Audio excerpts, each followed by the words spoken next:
I would have been your daddy, Jonathan, That's a weird thing to say. if the dog hadn't jumped over the fence. Is the ending to that phrase. We are back in Halo. I'm Jonathan. I'm Sean. We're playing Halo Combat Evolved, Level 5, Assault on the Control Room. Yes, we are almost halfway through the game now.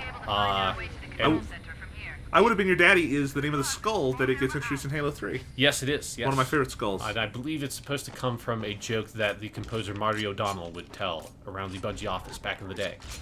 And I always loved the beginning of this level here, where you just drop down, and it actually can be really hard on some of the higher difficulties. It is absurdly difficult on Legendary, Yes. because you basically have almost no cover, you have no good weapons, you get pulled into turrets when you don't mean to. Yes, which, if you want an explanation of that, go back and watch episode 3 if you've forgotten. But yeah, this section is very difficult on Legendary. It's even a little bit hard on Hero here. It's just, this is a level that tells you we're not fucking around. And Yeah. it tells you that from the very beginning. Yeah, you start off fighting Red Elite in a group of grunts. Basically no preparation whatsoever. But I've cleared them out. And With minimal health loss, I think. yes, and we get to see a doorway that you will see a lot of These doorways, I dream about these in doorways. this video game. Assault on the Control Room, and then its sort of sister level, I believe, is 2 Betrayals in the last half of the game, is a really interesting one. In that I really love this level, but it's also, I think it has, it's maybe the level, other than the second half of Truth and Reconciliation, you can most point at as for some of the areas that are maybe some of the flaws in the design of the Halo 1 campaign, and some of the, navigational things and the similarity of the different environments, because this is also a room. We're going to be seeing a lot of rooms that look much like this room, that have connecting hallways that look much like the same connecting hallways that are covered by doors that look much like that door. And mostly the arrows are all you have to help you Yes, around. the arrows and your little compass on your assault rifle. That is always a helpful little hint if you need it, which direction you're going in. It is an interesting thing, because I think now both you and I would say these are very easy for us to navigate, but we both had lots of times where we were utterly lost in these as kids. Got taken out again. So this is where the deaths are going to start ramping up a little bit more, because this section is where the game gets a bit harder. If only you had your rocket launcher to bash these people with. Yes. I think that the game was also very generous with that, assassination kill on that elite, because I was very clearly not behind him, but I appreciate it. No, it does what it can. Yeah, this is definitely the level where I think it can become somewhat monotonous, but there's almost something about Halo 1 where, and this is definitely a bigger topic of discussion for when we get to the library, where monotony is part of the flow and kind of feel of the game. That there's a repetition to these kinds of encounters that do kind of boil down to the very basics and fundamentals of the combat, sandbox in Halo, and the basic sort of flow. If we want to go with like a musical analogy, it's like these are the little motifs, and they get repeated, with little variations, and those variations are an interesting part of the combat, and again, yeah, it's easy to critique these, and, if we take the nostalgia glasses completely off, this is not a perfect piece of level design, but I do think it's an interesting and compelling one when you get down to it. Yeah, because they do... It allows for some of, the most pure kind of playing with the different combat scenarios, because you kind of remove all the variables in some ways of, the different level design, and it's so much more about what tools the player has, and, what kind of enemies you're fighting and where they are. Here you get... I've sort of bungled what is... Normally I would do this a bit more stealthily, but I kind of... It's a little... It's easy to bungle, sadly. Yes. But these bridges, man, can be hellish to get through. Yeah, because this is another thing where, these bridges are very cut and paste in terms of their geometry. There are a dozen of these things, basically, throughout this level. But each bridge is a little bit different in terms of the enemy composition and the weapons you have access to. And there's something, again, about, the kind of purity of the experimentation in that side of it, of that by sort of using the level design as a control and keeping that variable constant throughout, you're able to kind of highlight the different combat scenarios you can play with. As you have dropped through the floor, the glass, and got taken out by that elite. The music we were just hearing, which is going to restart in a minute here, that string piece, I've always loved that one. Yeah. It's so evocative. It's another one that's so... It's got that kind of, cold, steely sound to it, too, which I love. It just fits this, these kind of dark snow levels so well. Yeah. Here, I'll get another crack at doing this a bit stealthily. Take these guys out. Nice. The trickiest thing is when that Banshee starts coming in, it is going to wake these guys up.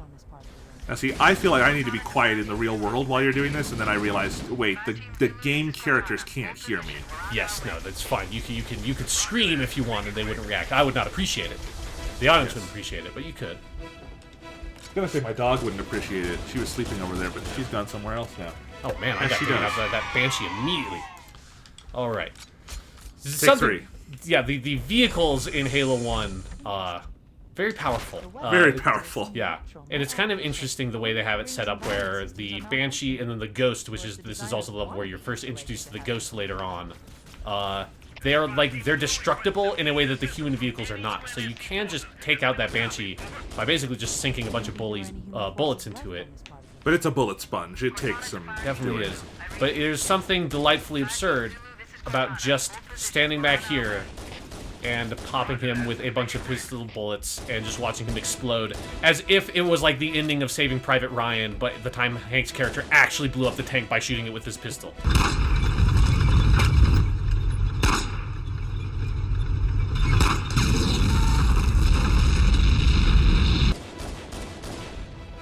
Also, do like in Halo 1, the Banshee, I've noticed, explodes with like normal fire and smoke, and then like later they made it much more sort of sci-fi-y with a bunch of purple smoke that I don't quite understand where the purple smoke comes from, but plasma. It's the gel layer bursting. Yes, it's the plasma gel layer, you know, combusting in the carapace of the chitinous frame of the Banshee, and all sorts of weird words you can use in science fiction literature to describe purple planes. Science fiction writers, I do think, have some kind of weird generator to just take their MacGuffin words and put them together. Yeah, just to sort of be like descriptive, but with words that are so abstract in some ways or so inapplicable to what they're talking about that it is not actually descriptive in any way, shape, or form. Luckily, I think the Halo novels never quite fell into those traps. No. I always think of it as Star Trek The Next Generation talk, which had that the worst. Tell me, are you using a polymer-based neural relay to transmit the organic nerve impulses to the central processor of my positronic net? Yes. It is technobabble. Here we get our friend Gold Elite with the sword. Who's gonna kill me? God damn it. I was hoping he would fall down into the pit below. Unfortunately, that did not work out.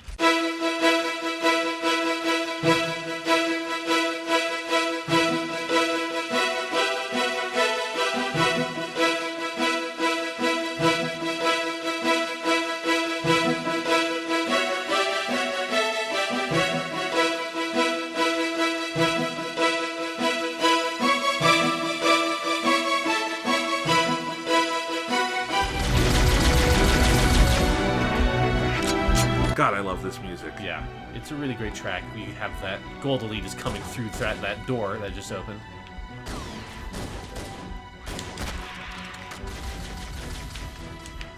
Take care of him when he pops out. Blow that turret off. Turret off. Nice. There you go. That grunt is going for a ride. Nice little satisfying bit of physics there. Do you think the grunt survived the initial grenade blast? I hope so. I hope he's still alive down there, just like broken and destroyed inside. You see, the Elite is smart enough to actually back off from those holes if you shoot them out before he's on it. That's too bad. Yeah. I mean, that's good game design. Yes. But it just, you know, it makes our ridiculous scenarios more difficult to pull off. Yeah. Nope. Well, there Nice! he goes. You did it!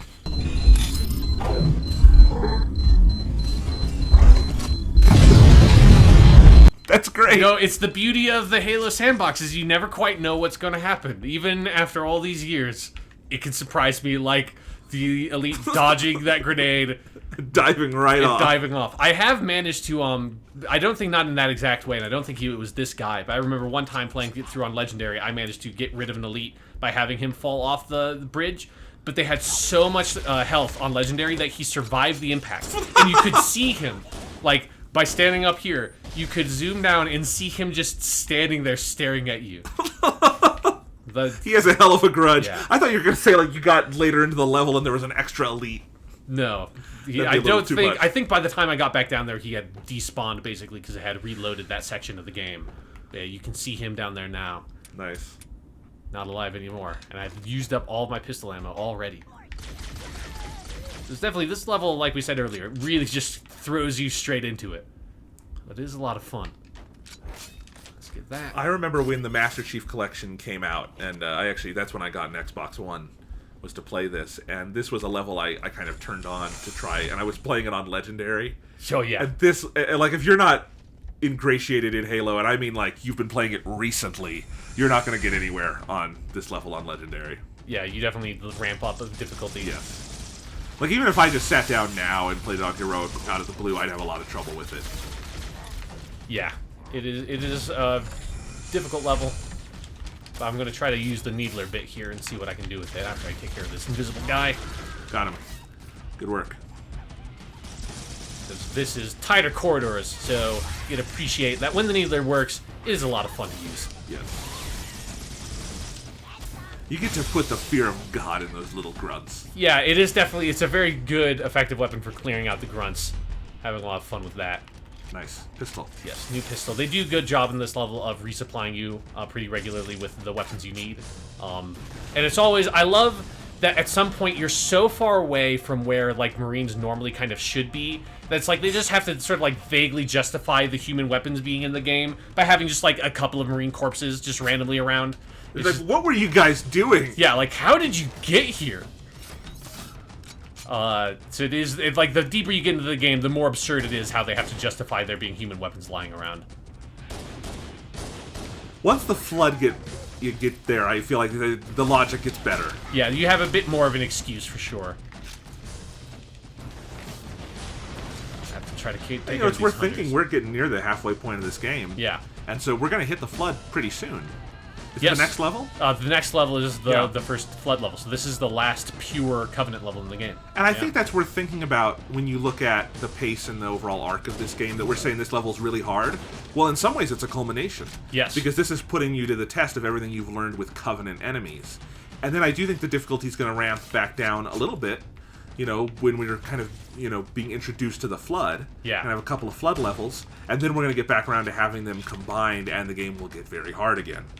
It's very true, because this does, if you look at this level narratively, I do think it represents sort of the culmination of the first arc of the game, that it's about you, like, figuring out what Halo is, and, like very, like, basically, what is Halo, and, like, kind of trying to approach this scenario, and it kind of comes to that conclusion when we get to the control room at the end here, and get sort of shifted to this new objective of going to and, like, finding the next phase of, like, okay, Halo's a big space station, cool, it's a weapon that we can maybe use or something, and then it's about getting very specifically into what is the specific nature of this thing, what kind of weapon is it, and what are the kind of the dark secrets hidden underneath. So this is sort of, this level is the end of the kind of introductory phase into what Halo is, and what the Covenant are, I guess, as an enemy. And, you know, I think the game, if it wanted to, could have kept the Covenant around for a couple more levels, and it wouldn't have been the worst thing in the world. But there is, like, the break here, that this is the culmination of the initial Covenant levels, and then you're going into the Flood stuff, does make the Flood stuff feel so fresh. Yeah. And it stops you from starting to feel fatigue with the game. Yeah. They quit while they're ahead on certain things in this. Do, like, you can send the elevators back up. One thing I did when I played this co-op a long time ago that was a huge amount of fun, and I wish that it had been in the age where you had the share button kind of stuff so you could save this stuff, is my friend and I that were playing co-op spent an absurd amount of time with one of these elevator shafts piling bodies at the bottom of the shaft, because if you just jump down and you're playing co-op, you would just respawn, and the body would stay there. And we would gather up, we gathered up every single grenade we could possibly find, and piled up bodies and grenades at the bottom of the shaft, and when we had nothing left, we threw the last grenade we had down, blew it up, and just watched as a rain of bodies went flying up into the air, and then went falling back down at the bottom of the shaft. And we spent like an hour doing that, and it was the greatest thing in the world, and I wish it could have been recorded for posterity, but it was like in 2002 or something I did that. Yeah, no share button back then. Yeah, I will remember it till the end of my days. Now I just get to stab all these grunts in the face with their own needlers. Poetic. Yeah. This is where you get some of the different pacing of this level, is that it incorporates a lot more of the stealth stuff. That's kind of been hinted at. You had more of it at the beginning of Truth and Reconciliation. But here, like, you can clear these whole areas stealthily. I didn't do it here, but... Yeah. Well, because you're on their turf now, Yeah. and they're not on high alert yet, so they're just sleeping in rooms, which is always, I think, an interesting thing. Yeah. So it's you can, because you don't necessarily have to kill everybody. I usually do because it's part of the fun of the game is just engaging with the combat systems. But you can absolutely just like kind of find the path of least resistance, kill the people along it by hitting them in the back with a gun, and just leave the room and don't have to fight any of these guys. Which on Legendary is a good strategy. Yes, that tends to be how I clear these levels on Legendary for sure. Oh, that glass shattering sound effect! Did you hear that? Yeah. That was a beautiful thing. Yes, you have lots of little bits of glass. All these broke. You can see over here. And there is, again, a probably disgusting amount of blood. Oh yeah, like it's one of the great things about Halo, is if you do get turned around in this level, which is very easy, you come upon a scene like this, and it's like, yeah, I was here. Yep, this is me. Pretty sure all these dead bodies and these scorch marks and blood and everything, that was probably my doing. More blood than anybody could possibly produce. So it's an important part, honestly, of a first-person shooter, is having that, like, once you've cleared out a combat scenario, having that sort of visual effect of the room just being destroyed, all the glass is shattered, it's just covered in dead bodies and gore and, like, in later games, bullet casings and stuff like that. Very fun. And here this is where the level can kind of shift into these bigger open areas. We have our group of Marines down here who are besieged by a Wraith. This is the first time we've seen one of these in action. We saw an unused one on the ship in Truth and Reconciliation, but here we actually have to fight one and have a good supply of weapons at the back here that we can use if we want. So this is definitely, I think, one of my more favorite encounters in the game, just because you get access to all these new tools and have to fight, like, that's also the first ghost you fight in the game. Yep. And so it's really opening up the sandbox a lot bigger now in this level than it was in the past couple of ones. This is another positively epic level if you think about how much ground you cover, how many types of combat scenarios you have. Yeah. It's absolutely ridiculous, and I love it. And really, again, at the time, God, there was nothing else like it. Yeah. You know? I don't know if I'd even say there's anything quite as ambitious as a level like this in Halo 2 in the campaign. Yeah, I would basically agree. Yeah, melee when you're zoomed in, I guess. Something you do in the later games. What bullshit is this? Yeah. Halo 1, 0 out of 10, worst game ever made now. Can't melee while I'm zoomed in with my sniper rifle. Let's go take this thing out. My handy dandy rocket launcher. It's the proper use of a rocket launcher, not just blowing up random grunts. Heavy artillery. Yes. There you go. 1, 2. Not 2 Not on 2, heroic. That's 3. I think it should be 3 on heroic. Yeah. Okay, there we go. Nice. There's something extremely satisfying by that sense of, like, it really makes you feel that, like, the Master Chief is basically a human tank. Yes. So, you run into a Covenant Nice. tank, you bring me, and I will take it out for you. And we can either use a ghost here, or we could get all of our Marine friends, if any of them are alive back here. Looks like nope. Okay. So we I'm gonna could say have use the ghost. kept the Warhog if we wanted, but yeah, this is where it seems like most of them met their demise in this little battle, while I was, taking on a tank single-handedly. Yes. So I don't know why they couldn't handle their shit back there. I would say that I think the Ghost had the most improvement in other sequels. Yeah. Of other vehicles. Like, the Warthog has some refinements, but it's pretty much the Warthog. Same with the Banshee and the Wraith. Yeah, it definitely adds a lot in the later games when they add the boost. Yes. The Ghost is a bit sluggish in this one, and there's something that's kind of fun about it, but it's also very difficult to run anybody over because it hovers quite a bit off the ground, so you see, like, I can't quite get these guys by running into them. The Ghost is, though, just one of my favorite vehicles ever. Yeah, but the guns on the Halo 1 Ghost, I think, are a bit more effective than they are in the other incarnations, and you can they're really very accurate. So later on in this level, I might use it to take out a Banshee, and you will see just how, like, you can really get some distance on this thing and take enemies out that way. But also, you can see, if you look in the top left, there's a health bar for the Ghost, which is something that no other Halo game ever has. Health bars for the vehicles you use, like, even if they can be damaged. But typically later Halo games, when vehicles can be blown up, they aren't just blown up by you shooting them, they have to take, like, specific kinds of explosive damage for them to really pop. And in this, the Ghost will just go. The ghost will just explode if it takes enough damage. The same way that if I shoot their Banshees and stuff, they will just explode. Which adds a kind of really different wrinkle and makes them, I think, not quite as fun to use generally because you have to switch them out pretty quickly, especially on Legendary. But it's very necessary to have on a level like this. Yes. But look at that. This is the real star of this level. This is what it sets it apart. It's the first tank level of a Halo game. And what a tank the Scorpion is in Halo 1. 'Cause it's just, you have the whole machine gun on the side and the explosives, and if you just tap somebody with the tank treads, they will immediately explode into a fountain of blood. You got your Marine friends just riding on it. We got Sergeant Johnson in the top left here with his sniper rifle. He always spawns. It is always Sergeant Johnson this time around, and he always has a sniper, which is where it kind of got canonized later in the series that he is like a special sniper. Like that was what he was when he was not just a sergeant. I love that. Yeah. In their book, is Contact Harvest where he's Contact Harvest? Yes, that is a prequel to Halo. It's the first encounter with the brutes. And I think actually the Covenant in general, but it's the brutes that they find. And yeah, it stars Sergeant Johnson. It's actually written by Joseph Staten, who's the head writer of the sort of original set of Halo games. Nice. It's a pretty good book. It's the last Halo book I think I read. Where's Joseph Staten now? Is he still with Bungie? No, he left Bungie about halfway through the development of Destiny. I think he's still at, like, he left Bungie and went to Microsoft, and I think he's still there as a, like, larger advisory capacity in Microsoft as a whole. So he sort of stayed in the Xbox family.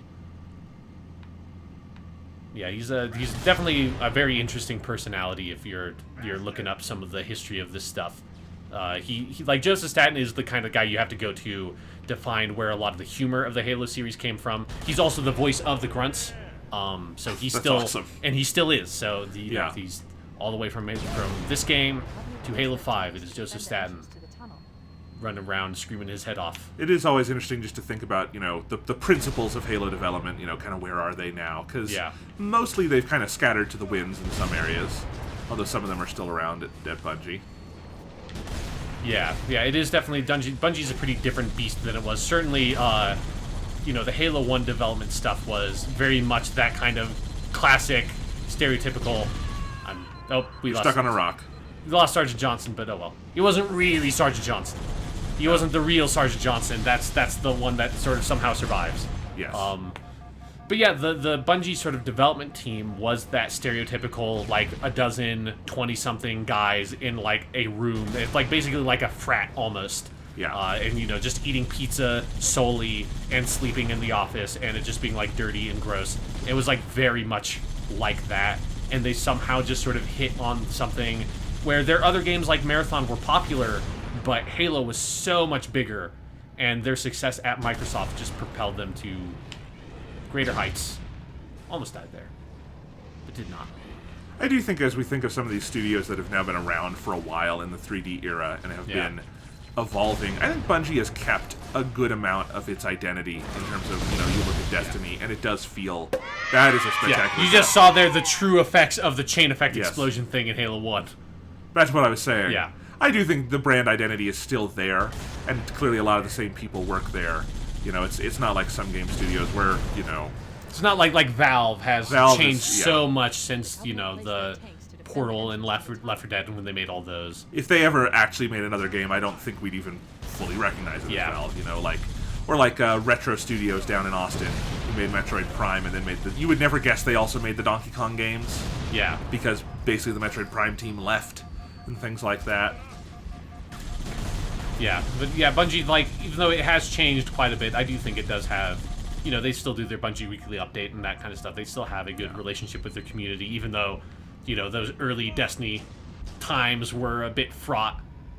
But it is something where, you know, when I first played this game and was finding out, like, because Bungie was the first game studio that I really, like, took notice of and thought of, like, oh, that's a group of people made this video game. It didn't just exist. Right. It's like, you know, when I played Sonic the Hedgehog 3 on the Sega Genesis, in my mind, it was just like, this thing just sort of came into being. It's like when you first realize a director makes a movie. Exactly. And so Bungie was the first real developer that I went in, like with the Halo 2 limited edition and the documentaries they made about how they made the E3 demo and stuff like that.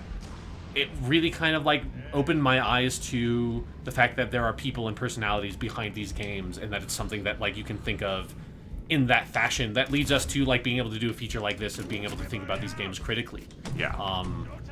And it's something that I was always kind of like fascinated by, the personality of of Bungie, and the weird sort of mishmash of people that made up this game, and how sort of chaotic it could be.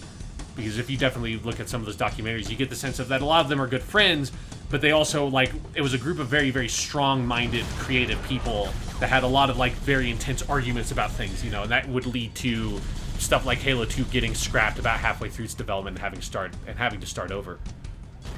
And probably that the things that happened with Destiny were inevitable in the end. Exactly. You know? Like, it's like Destiny is a very Bungie game, and that, you know, it's just pure magic that these things are able to come together, and sometimes they don't fully come together, but when they do, it's I think impossible to pin down exactly who or what like choices are responsible for that. But I remember back in the day, you remember when we'd watch Red vs. Blue, and at Yeah. the end of their credits every season, they'd say, you know, special thanks to Bungie, the greatest game company in the universe. And I think to so many of us in that generation, that was so true, you know?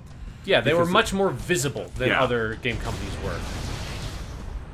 And there was just such a good community. And, you know, for a while, they could do no wrong. You know, mostly the Halo-developed Bungie games are masterpieces or near that. Yeah. You know, they are very, very good. Yeah, even Halo 2, which is easily the most flawed, has, like, the multiplayer is incredibly revolutionary. Yeah. So it's like, even when they had their sort of, like, down period, they were Even in their changing things. quote-unquote down period, Yeah. they just went ahead and invented online console gaming. Exactly. Kind of out of the blue, you know?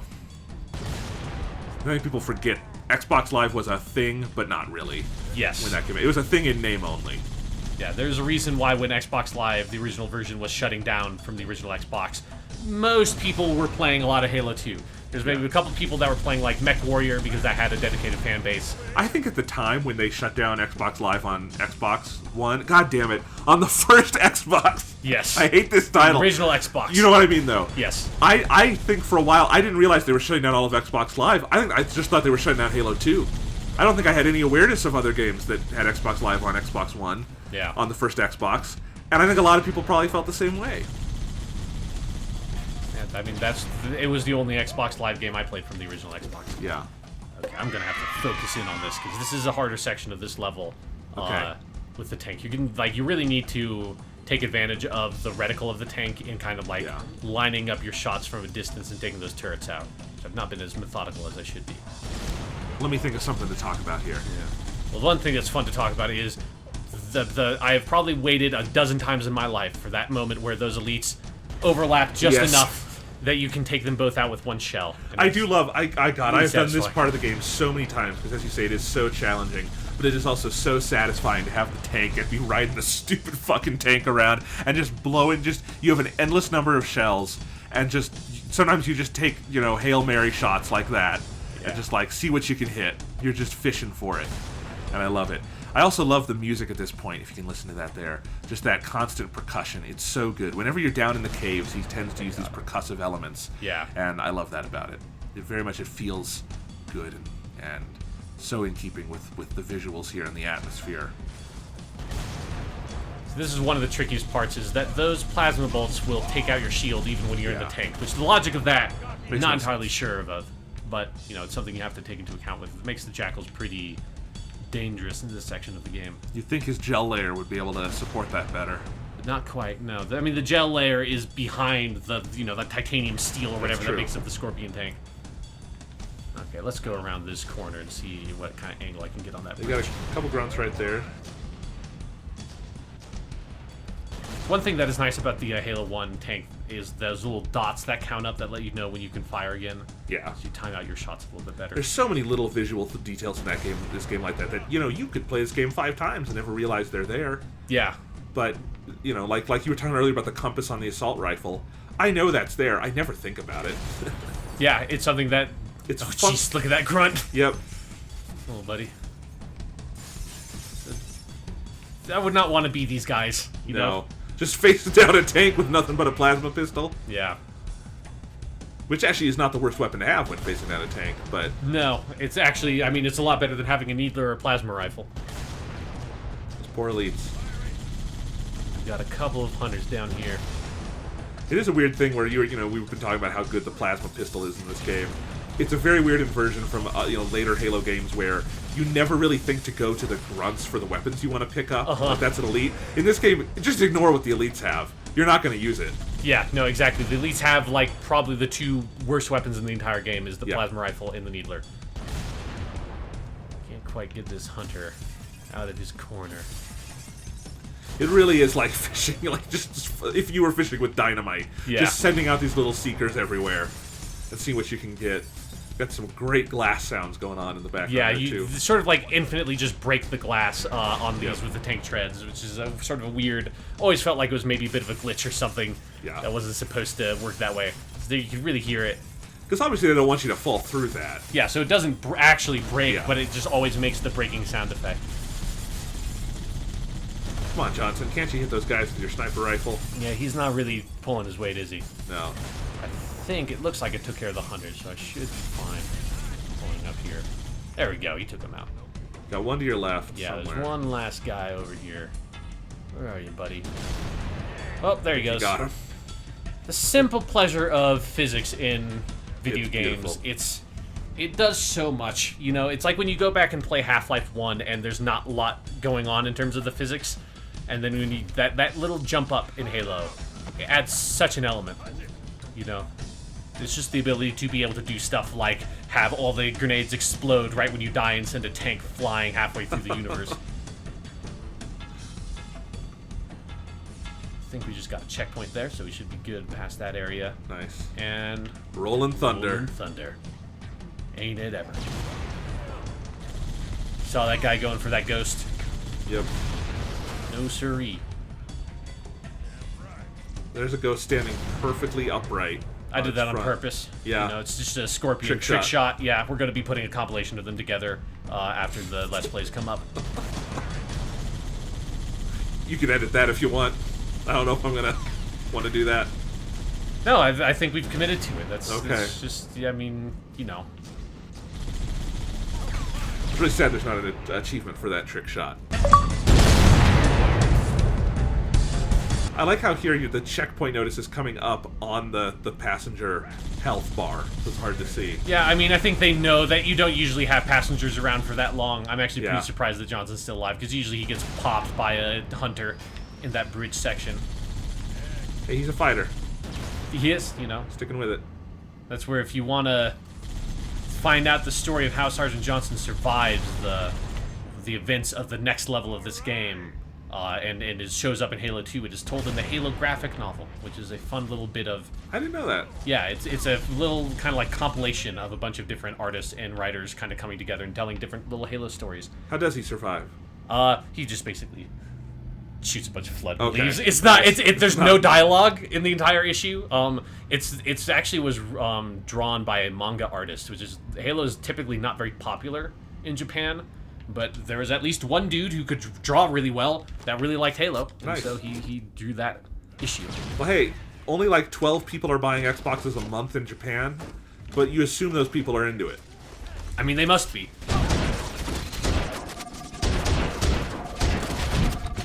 I probably should have stayed in the Scorpion and not taken all these hits. You'll be okay. You I'll can be do this. fine, yeah.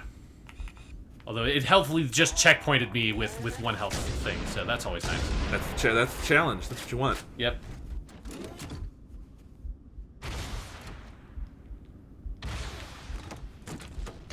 Get in the tank. Blow some shit up. A lot of red blood here. Yeah, I think this is where Johnson met his unfortunate demise. Yes. So, you know, there's just a lot of death, a lot of destruction. The humans do not fare well over the course of this game. Let's just say that much. I really do feel like at the end of Halo 3, when Johnson is breathing his last, he should just suddenly start remembering all his past lives. As Yeah. multiple Marine captains. It would be pretty great if there was like some weird like side project that took that and like made that canon. Yes. Somehow every time he died, like he came back to life like he's a clone or something. Oh, there we go. Freaking hunters, man. They're legitimately, I should have actually just gotten out of that scorpion and killed them with the sniper rifle. That would have been easier. a more effective way of taking him out. Which is ridiculous when you think about it. I just realized while that fuel rod shot was coming at me that I was approaching that encounter in a silly way. Why would you ever fight the hunters with a giant tank? It's one of these things, I think if you have never played Halo 1, I think you should. I think it's worth it. I do think that is one of the things that maybe makes it inaccessible in some ways to people today, is that a lot of the things we take as just so natural with this game are extremely unintuitive, you know what I mean? Or I shouldn't say, like, the strategies. The basic gameplay elements aren't, but some of the strategies you would use for that would not be your first thought. Yeah. Watch them come out, see if I can get them with a shell quickly. If not, yeah, I'm gonna hop out here. Oh boy. Oh, god damn it. A bit too close. That did not go so well. No. I wish I had a warthog here so we could show off how the warthog slides on the ice over there. It's so funny. Because it is a noble attempt at tire physics in 2001. Attempt being the operative word. Exactly, yeah. But I definitely had a lot of fun on Sidewinder, the multiplayer map that has icy lakes, with a friend and just trying to kill each other by ramming each other with warthogs on the ice. Which is very difficult to do. And just kind of like you had to flip the other person over and then run them over. And it was a fun little custom game mode before those were like kind of a big thing. There, I think you got one? Got this ghost hang out behind me. Blow him up. That's very satisfying. Yes. Let's see if I can. You got a checkpoint. Got a checkpoint. So I can just go willy-nilly if this guy's still back here. Hello. Goodbye. All right. Yeah, At least that makes sense why he would die from that. Yes, if you can get the drop on them, they do blow up in one tank hit, but they are pretty small targets. And you have to hit them directly, and I'm gonna explode. Good thing we got a checkpoint. It's the great, like, dichotomy or, like, contradiction of playing as a tank or, like, a big mech or something like that in these games, is you feel like you're supposed to be invincible and all-powerful, but you're actually a gigantic target. Yes. So you're, like, weirdly fragile most of the time. And so you can't get yourself lost in the power fantasy too much, or you will be destroyed very quickly.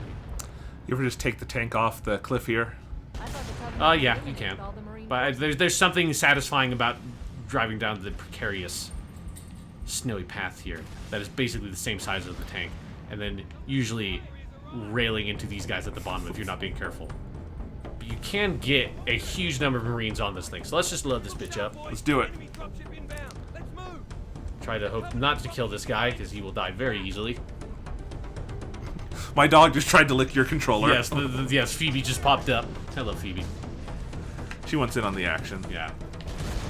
Or she wants treats. I would probably guess the treats.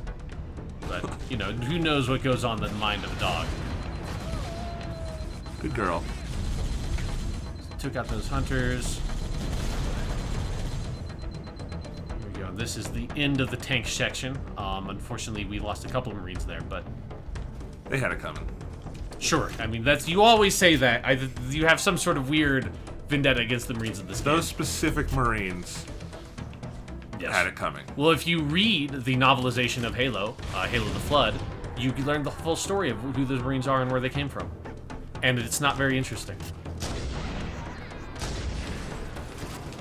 I do not really recommend it. We had a long section about that book earlier. Yes.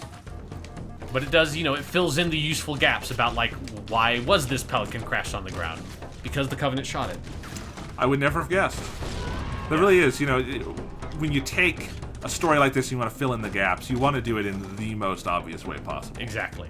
And I think every video game demands that the sort of random circumstances of how a weapon appeared in a room or a tank appeared in an area, that story is the story you really need to tell. I think if that Peter Jackson movie could have gotten off the ground, it would have been like 7 hours long, just filling in all those details. I mean, I wouldn't have put it past him, like, honestly. That's true. He could have made a trilogy out of it. Out of Halo 1. Oh, good God. I mean, that is actually kind of something to sort of think about, is with the cultural impact of Halo. And it's still there, though I think it has been muted since, like, Halo 3, which is sort of the peak of it, is all of the attempts of, like, the the other media. And, you know, we've talked about the books a little bit because that's something we both have experience with. And the Halo graphic novel was one of, in my experience, like the first like big sort of like multimedia thing that was outside the novels that felt like it was sort of their first push in doing something a lot bigger than just the games. And then it sort of did spin out into this whole like movie project that never went anywhere. And then what's the guy, the District 9 guy? Neil Blomkamp. Yeah, Neil Blomkamp got attached to it at some point. It was just this like whole long tragic thing, and then it never really got off the ground. No, and they did finally make that live-action TV series that was a prequel to Halo 5. I mean, they've made a couple of small, because they had all the Landfall shorts that Neil Blomkamp did end up directing with all the props that they made with Weta. Yeah. For the Halo movie that never really surfaced. But it's a weird thing about Halo is that it feels like it was always on the cusp of maybe like entering the mainstream in a way that most video games never did, but think, never quite broke there. Yeah, I mean, I think Halo will have a movie one day, and I think it will be the scenario as with most video game adaptations and this kind of thing, where Hollywood is going to get to it so late, it's going to be so far outside of the zeitgeist. Kind of like when they made the Doom movie, you know? Right. Like, that Doom movie would make more sense now. Honestly, you're right, yeah. And no, it just, they sometimes, they can't get these things together, and then by the time they finally do, they don't stop to ask themselves, is there a point in this anymore, you know? And I think there could have been a point in a Halo movie. You know, Neil Blomkamp, I think, is a very up-and-down director. Yes, that has definitely seemed to be the case. I mean, by up and down, I mean District 9 is up and everything else is down. Yeah. But, yeah, it would have been interesting, and I would have liked to see, you know, what were their specific ideas about what a Halo movie would be. I mean, at one point, remember, Steven Spielberg wanted to make a Fall of Reach movie. Right, yeah. Which I do think that would be an interesting pitch for a movie, although I think the game Reach, at some point, removes the need to do that. Yeah. But it's something where, you know, as someone who had read a bunch of the books, and, like, I mean, I read all the, like, I was engaged in basically all of the multimedia side of Halo up through about Reach was where, like, it kind of ended. Like, everything that was released around that time and before that, other than maybe a couple of, like, the comic book things, there were, like, some smaller comic book limited series. Do you remember that thing they did that was like the Animatrix? It was Halo Legends, and it was all those anime companies. Yeah, I watched that. That was fun, but not as good as I think it could have been. Yeah. It felt like a less successful version of the Halo graphic novel, of just being this compilation of different creative voices.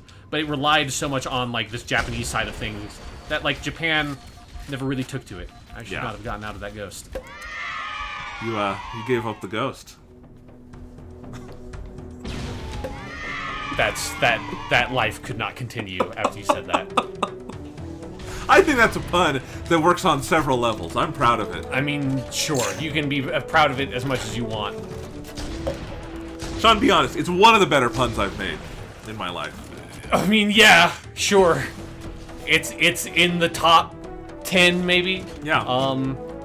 It's a very low top 10, though, I guess is the point to make. It's like the top 10 movies made about video games. Exactly, yeah. It's really... There's no real glory on that list. It's the 4 Persona ones, and then you're kind of good.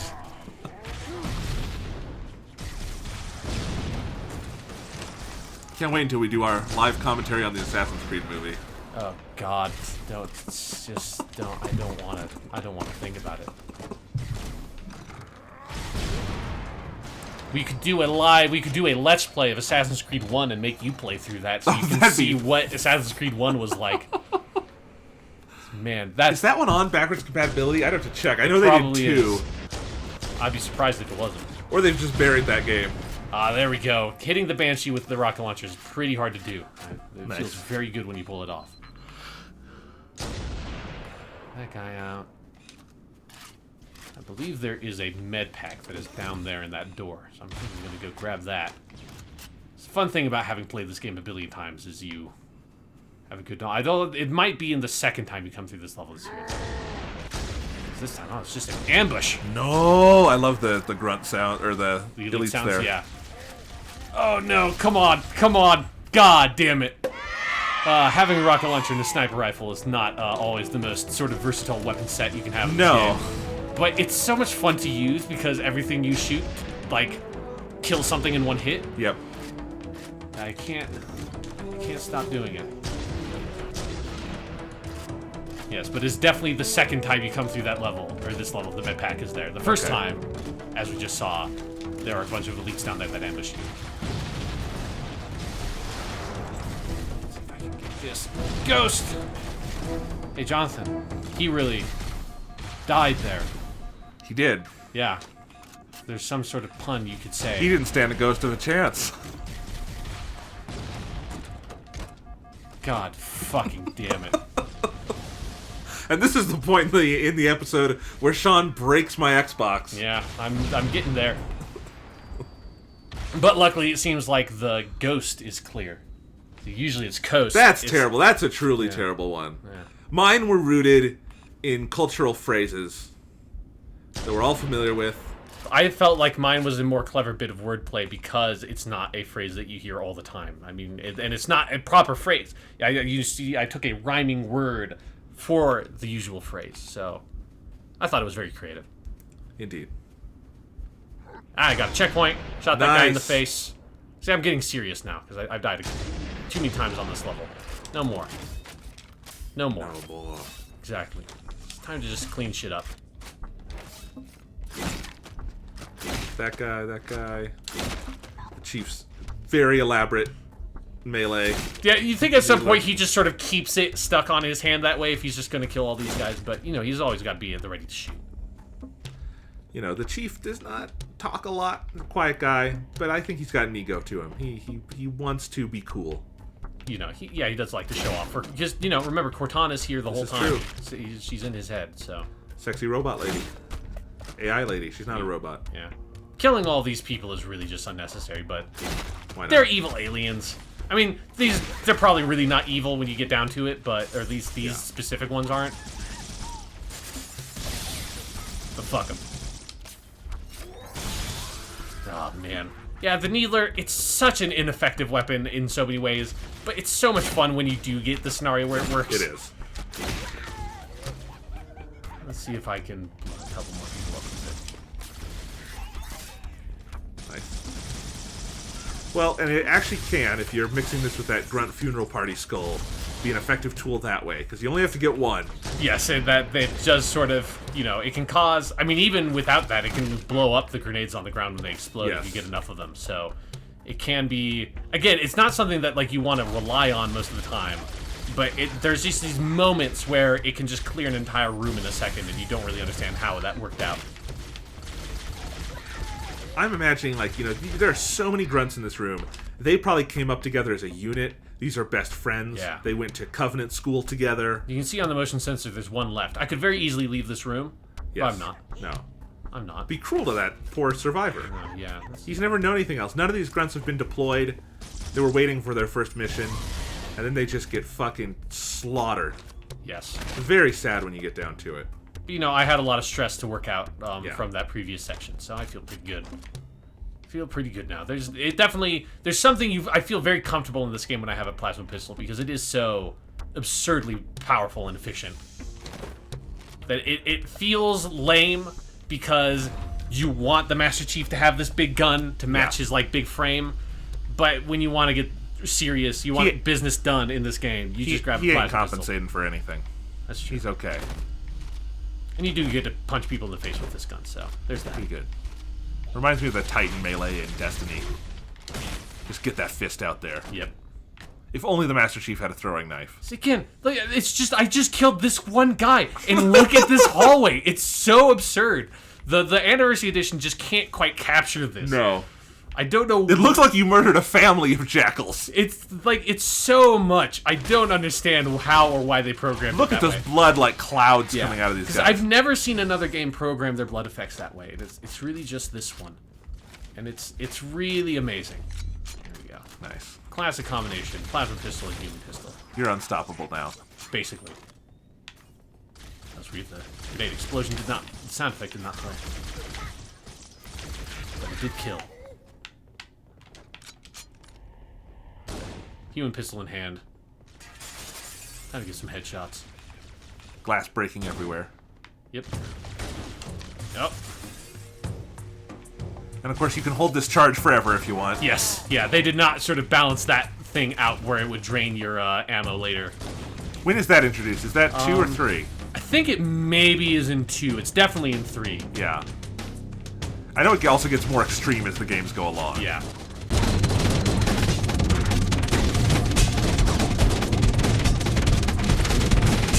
And go back for the last one.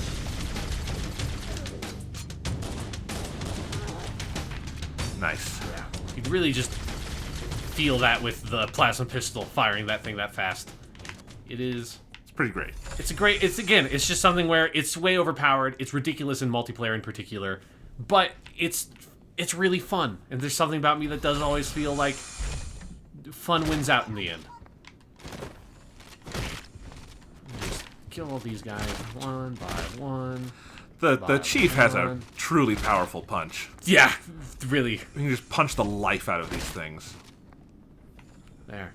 I feel like they give you that one as a gimme. It's just like, here you go. Here's, like, 9 grunts sleeping never grunts. woke up again. Yeah. Poor guys.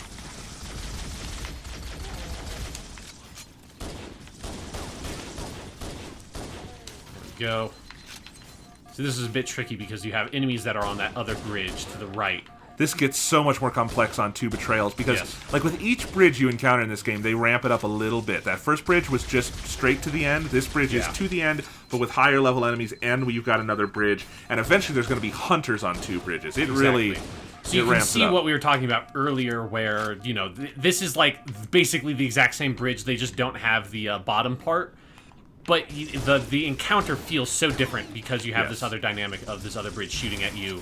And a different mix-up of enemies. You've also learned from the last bridge. That's true. So it's dynamic in that way, in that, you know, you're tackling this bridge with a different set of skills than you had before. Yeah. Nice. It's always fun to see them without their shields. They're so... It's like a turtle without its shell. There's really nothing he could do. Like Mitch McConnell on the Senate floor last night. Hey-o! Oh, yeah, political high five. I almost died, but worth it. Yeah, that... Okay. Yeah, that dates this Let's Play, doesn't it? Yeah. Well, you know, hopefully there are a couple of different dates. Hopefully they haven't revived the healthcare bill by the time we put this out. Oh, yeah. You know, that would be pretty embarrassing. There we go, got gunned down by the invisible elite. But now I know to wait for him. Now I will be ready. And now I get to kill all these guys again. So this game has pretty aggressive checkpoints at some points. Yeah. Which on co-op you can really fuck up, and for some reason it'll send you back like halfway through the level. Yeah. They did not refine the algorithm for the co-op checkpoints by this point, because it can be a bit complicated when you're, you know, you can be on different sides of a full encounter at the same time. Let's thin some of these guys out. Let's try that out this time. So I'm not getting my shield chipped away.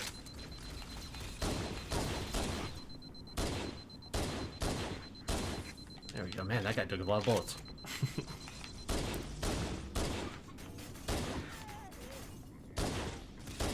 And something you sometimes forget about with Halo 1 is that the pistol does actually have an automatic fire if you just hold the trigger down, which usually I don't use. Yeah, I always forget about that. It can kind of mess you up sometimes if you leave your trigger on the finger a little bit too long.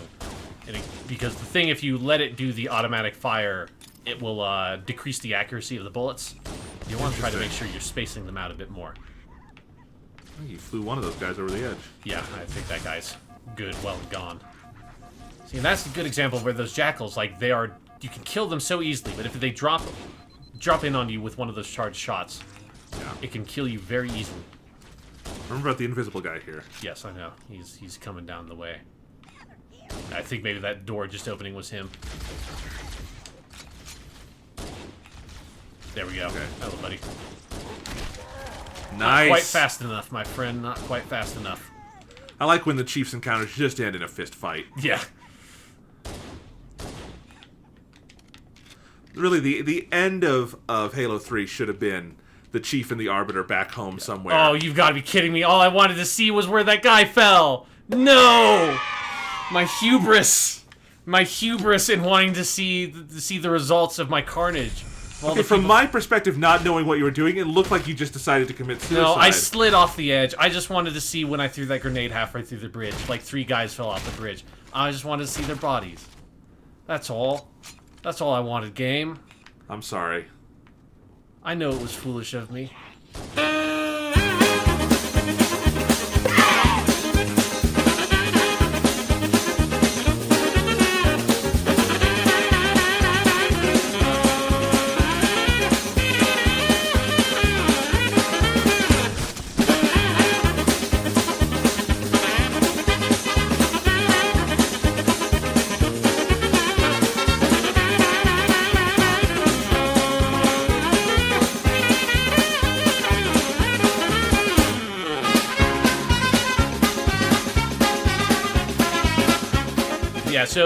Through the magic of editing. Yes, through the magic of editing, we are on the other side of the bridge. We are definitely, this is the point of the game where the next time through we're going to bop it down to normal because it's getting... A little hard to talk during the game.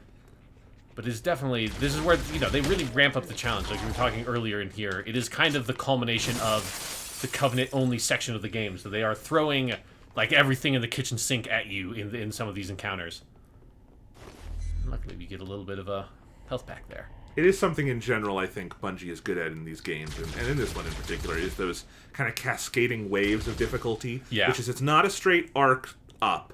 It's kind of up and then down a little bit, and it has multiple points of kind of inflection where it gets harder. And this is definitely one of them in this game. Yeah. Halo 3 does a good job at that when you get off Earth and onto the Ark and things like that. See, this is where the very helpful arrows in the floor point out. Of course, if you're playing this game out of order at any point and you forget which way you're going, you might do the two betrayals thing and go the other way on the arrows and mess up. But as you said earlier, you would find the graphic blood spray, and you'd figure it out somehow. I like this little part where there's just a random hallway where there's a million enemies. It's something that, like, it's legitimately because we have been through rooms that look exactly like this, that have hallways that are not like this hallway. It's, like, surprises me every time you see this hallway.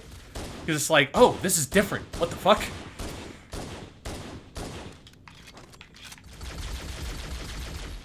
There we go. Nice. Somehow my pistol reloaded. I don't think it should have worked out that way, but it did.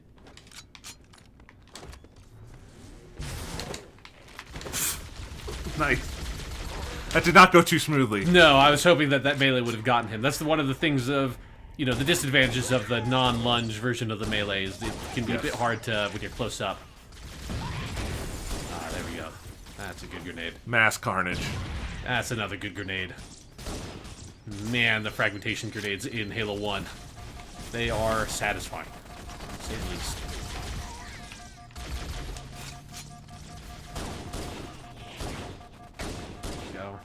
That stupid little roll you do. Every time you do it, you die. Jackals never learn. This little room. Yep. Fuck this little room. But if you threw the grenade up there, you get that to happen, and that's always fun. Yes, it is.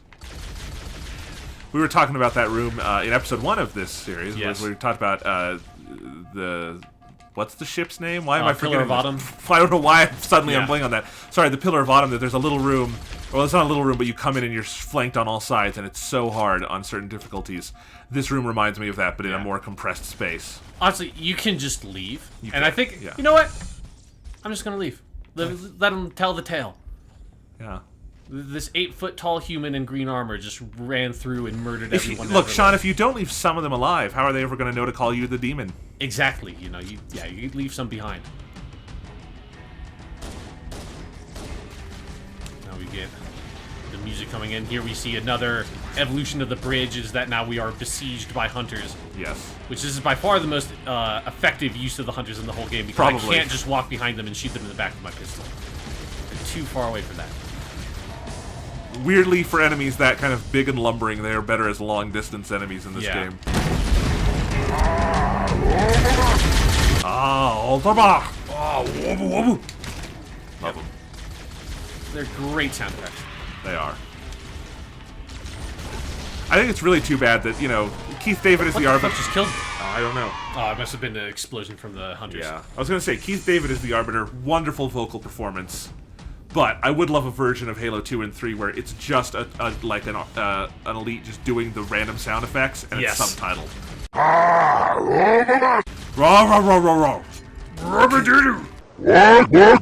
It would really ruin the drama of certain moments. Yeah. But it'd be great. Someone should get on that. Fan project.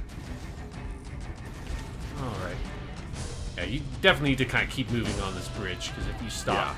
Because again, if you're killing enemies and they're dropping grenades, then the hunter explosions will just blow up those grenades, and it's very easy for that to quickly kill you. There's the invisible guy. Yeah. Go on the other side of him.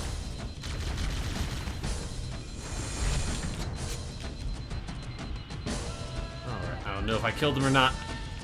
But if he's staying there, he can stay there. And tell the story of the demon. Yes. I do like the little pointing animation these jackals do when they see you. It's, you know, it's often the last thing that they do. It's just like, oh shit, it's him! Whap! They could spend their time doing something a little more valuable, like, you know, ducking for cover. Yeah, fleeing for your lives, or, you know, putting your shield into position, usually would be my recommended tactic. Surrendering, I don't think they ever do that, but, you know, if they wanted to. Yeah, that was a good stick on that guy with that plasma grenade.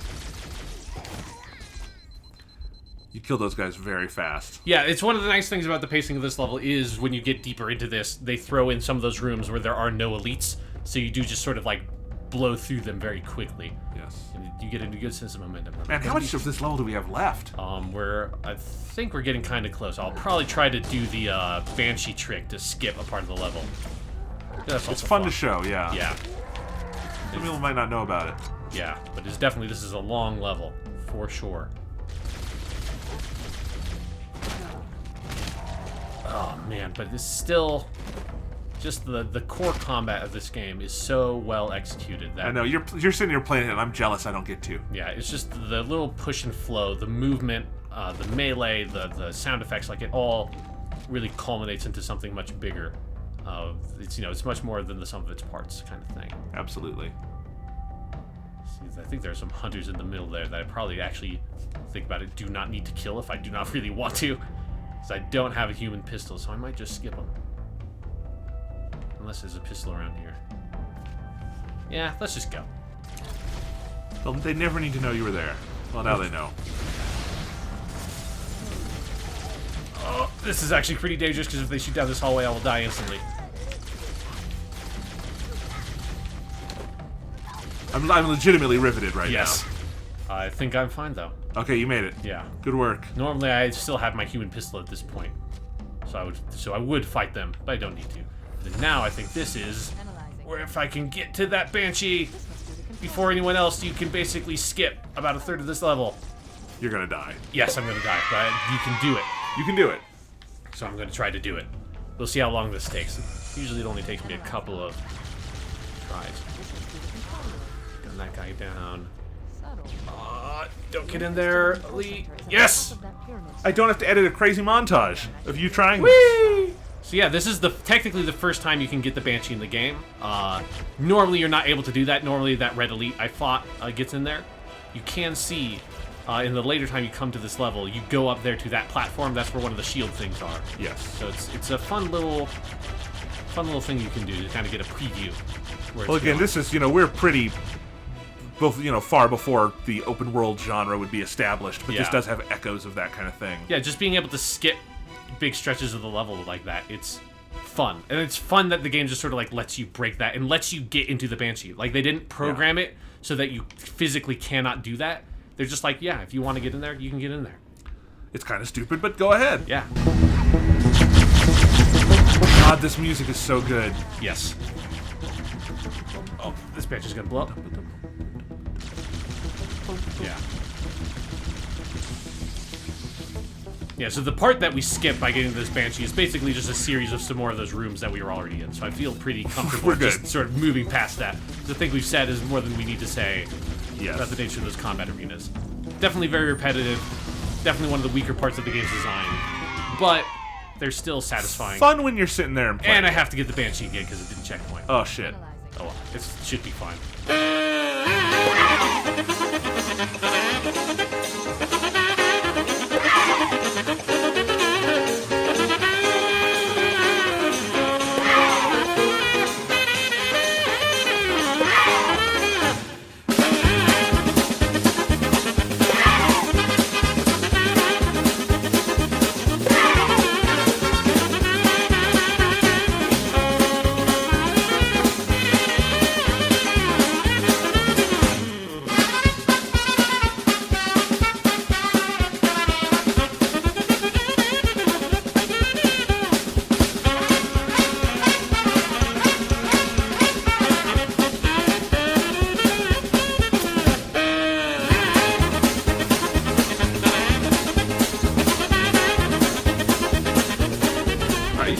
good. Yes, Here? we are definitely in the clear. As long as someone does not throw a plasma grenade at me.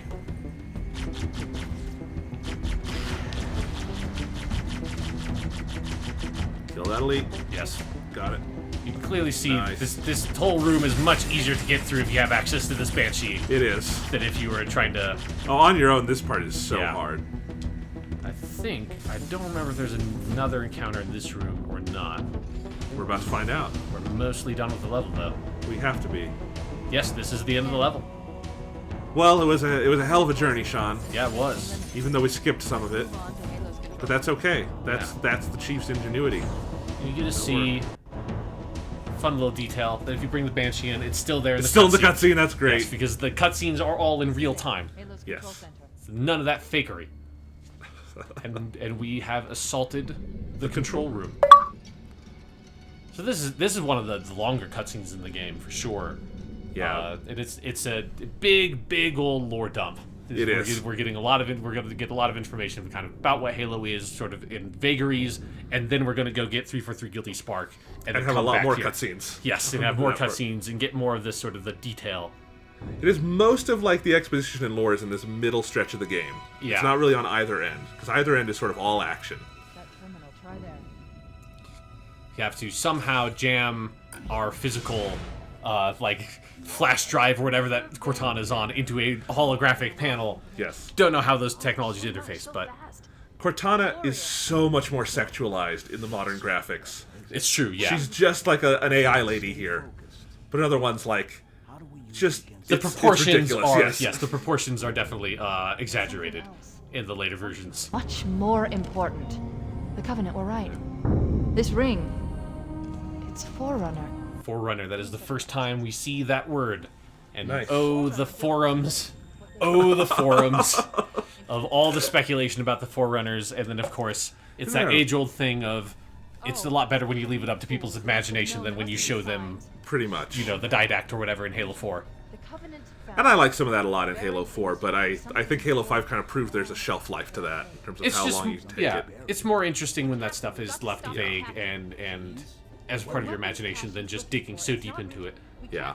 Because, like, just look at this. Like, look, this cutscene's just, like, Cortana just starts spouting all this nonsense, but, like, Forerunners! It's Forerunner! And you're like, what the hell are you talking about? She's Right. just like, just go get them. Go get keys. Okay. Next time on our Halo Let's Play, We will go get Captain Keys. Or will we? We will find, I think, a new friend.